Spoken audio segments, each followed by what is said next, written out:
مضبوط بیجوں کو لے کر آئے تھے، حجر اسود اپنے ساتھ لے کر آئے تھے، اور جبل قبیس پہ جب حجر اسود کو رکھے تو وہاں سے روشنی جہاں پہنچی وہاں تک کو حرم قرار دے دیا گیا، وہ حرم کا دائرہ بن گیا۔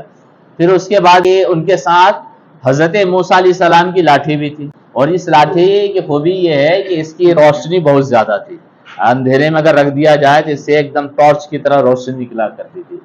دوسری چیز یہ کہ اس سے بہت سارے کام کرتے تھے کہ یہ اژدہا بھی بن جایا کرتا تھا، یہ عصا جو ہے اژدہا بھی بن جایا کرتا تھا۔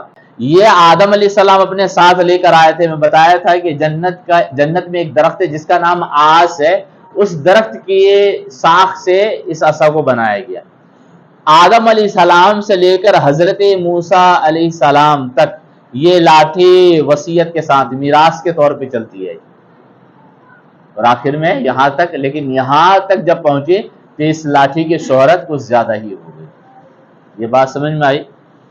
آگے ہم پڑھتے ہیں کہ ابو نعیم اور طبرانی اور ابن عساکر یہ حضرت ابو ہریرہ رضی اللہ تعالیٰ عنہ سے روایت فرماتے ہیں کہ نبی کریم صلی اللہ علیہ وسلم فرماتے ہیں کہ جب حضرت آدم علیہ السلام کو دنیا میں بھیج دیا گیا، انہیں دنیا میں اتار دیا گیا، تو ظاہر سی بات ہے یہاں کوئی انسان تو ہے ہی نہیں۔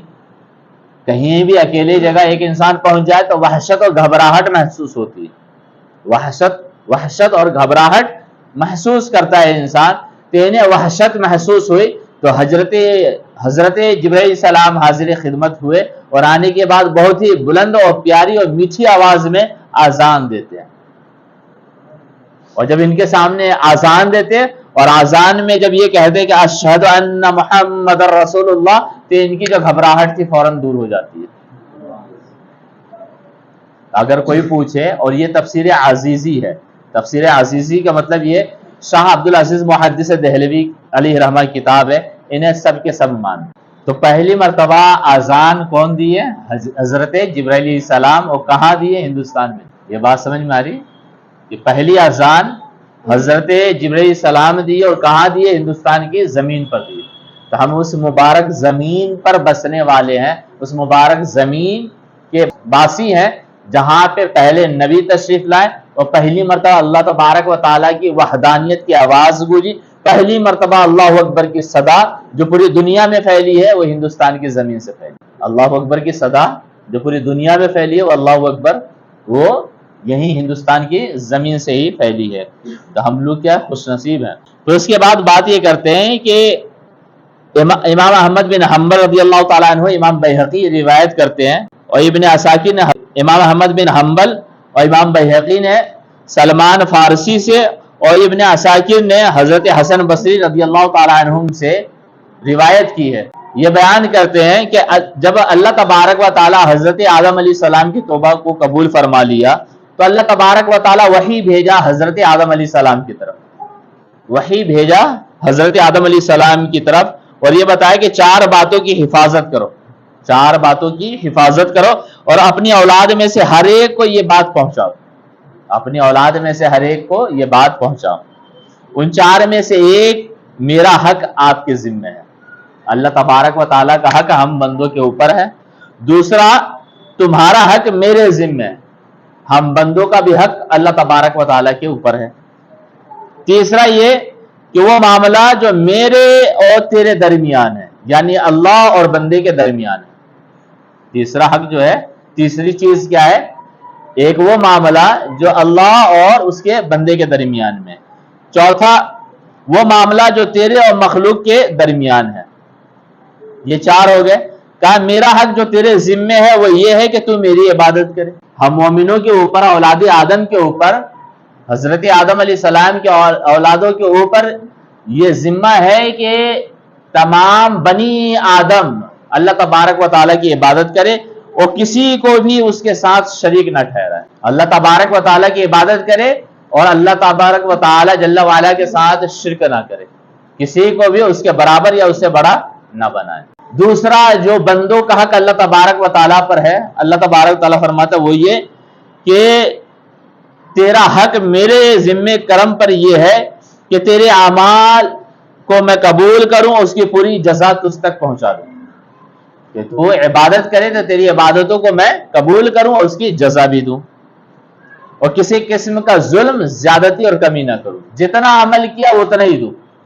جتنا عمل کیا، 2 رکعت نفل پڑھا ہے تو 2 ہی رکعت کا ثواب ملے گا، اس میں نہ کمی ہوگی نہ زیادتی ہوگی، کوئی ظلم زیادتی نہیں ہے. اور جو معاملہ میرے اور تیرے درمیان جاری ہے تو تیری طرف سے مانگنا اور دعا کرنا ہے، اور میری طرف سے قبول کرنا اور عطا کرنا ہے. اللہ تبارک و تعالیٰ فرماتا ہے وہ معاملہ جو تیرے میرے درمیان ہے وہ یہ کہ تم مجھ سے مانگے اور میری بارگاہ میں دعا کرے، اور میں تیری دعا قبول کروں، اور جو تم مانگنا وہ میں تجھے عطا کر دوں. اللہ تبارک و تعالیٰ کے کرم کا کوئی اندازہ نہیں لگا سکتا. چوتھا جو ہے وہ معاملہ جو تیرے اور مخلوق کے درمیان ہے وہ یہ ہے کہ جو چیز تو اپنے لیے پسند کرے وہی دوسروں کے لیے بھی پسند کرو. جو ہم اپنے لیے پسند کرتے ہیں وہی دوسروں کے لیے بھی پسند کریں. جو سلوک تو چاہے کہ لوگ تجھ سے کرے تو بھی ان کے ساتھ ویسا ہی کرے. اللہ تبارک و تعالی حضرت آدم علیہ السلام سے فرما رہا ہے کہ اپنی اولادوں سے یہ کہنا کہ جو تم اپنے لیے پسند کرو وہی اپنے بھائی کے لیے پسند کرو، اور تم جو چاہتے ہو کہ تمہارے ساتھ جیسا سلوک کیا جائے ویسا ہی سلوک تم دوسروں کے ساتھ کرو. اگر انسان صرف ان باتوں پہ عمل کر لے تو اس کی زندگی بدل جائے گی. آج ہماری حالت یہ ہے کہ ہم جو اپنے لیے پسند کرتے ہیں نا وہ چیز ہم دوسروں کے لیے پسند نہیں کرتے. ہمارا بھائی مشورے کے لیے بھی آتا ہے نا تو ہم اس طرح مشورہ نہیں دیتے جس طرح کے دینے کا ہمیں حکم ہے، بلکہ مشورہ دینے میں بھی ہم خیانت کر لیتے ہیں.